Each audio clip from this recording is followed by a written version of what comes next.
একজন এমি মার্তিনেজ আছে বলেই আর্জেন্টিনা আজ দুর্বার গতিতে ছুটছে। এমি আছে বলেই আর্জেন্টিনা হাঁটতে ভুলে গেছে। তার গ্লাভস যেন মাকড়সার জাল। তিনি চীনের মহাপ্রাচীর। সতীর্থরা তাকে ডাকেন দিবু নামে, ভক্তরা ডাকেন বাজ পাখি বলে। সব ছাপিয়ে এমি হয়ে উঠেছেন আস্থা ও নির্ভরতার প্রতীক। আর্জেন্টিনার জার্সিতে তিনি যতগুলো ম্যাচ হেরেছেন তার চেয়ে বেশি ট্রফি জিতেছেন। মাস্টারমাইন্ড কোচ স্কালোনির ট্যাকটিক্স কোনো কাজে আসতো না যদি এমিলিয়ানো মার্টিনেজ নামের কেউ না থাকতো।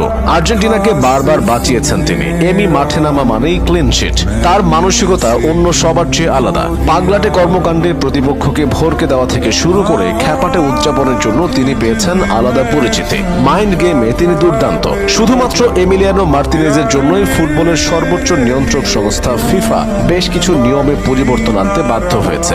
এখন থেকে গোলকিপাররা পেনাল্টি নিতে আসা প্লেয়ারের মনোযোগ নষ্ট করার মতো কোনো কাজ করতে পারবেন না। পেনাল্টি নেবার সময় বাড়িয়ে দেরি করিয়ে দেওয়া যাবে না। গোলকিপাররা গোল পোস্ট এবং নেট ছুঁতে পারবেন না। একজন এমি মার্তিনেজ আছেন বলেই এত সব কাণ্ড ঘটছে। অথচ এই পথটা তার জন্য সহজ ছিল না। কেমন ছিল মার্তিনেজের উত্থানের পেছনের গল্পটা? কিভাবেই বা হয়ে উঠলেন সেরাদের সেরা? মার্তিনেজের জীবনের বেশিরভাগ কেটেছে যাযাবরের মতো। সুদূর আর্জেন্টিনা থেকে আর্সেনালের বয়সভিত্তিক দল নিয়েই ইউরোপের ফুটবলের সাথে পরিচয় তার। তবে মূল দলে নিয়মিত সুযোগ পাচ্ছিলেন না। 2014 বিশ্বকাপের ফাইনালে মারিও গোটজের শেষ মুহূর্তের গোলে স্বপ্নভঙ্গ হয় আর্জেন্টিনার।